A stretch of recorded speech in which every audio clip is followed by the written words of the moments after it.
Hey guys, I just finished another hike from Grindelwald via Bort to Bachalpsee. Yeah, in total round about 11 kilometers, 5 hours with a break now and then. So quite exhausting, but overall I have to say really beautiful and interesting because we started with warm temperatures, summer weather, and we ended up with winter, snow and ice.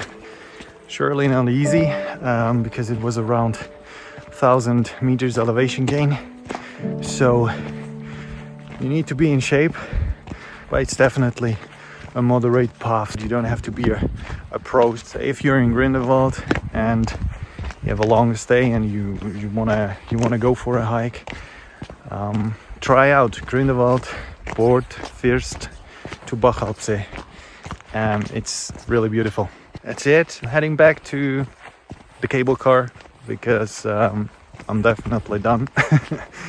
And yeah, if you liked it, just feel free to like, comment and subscribe for more adventures to come.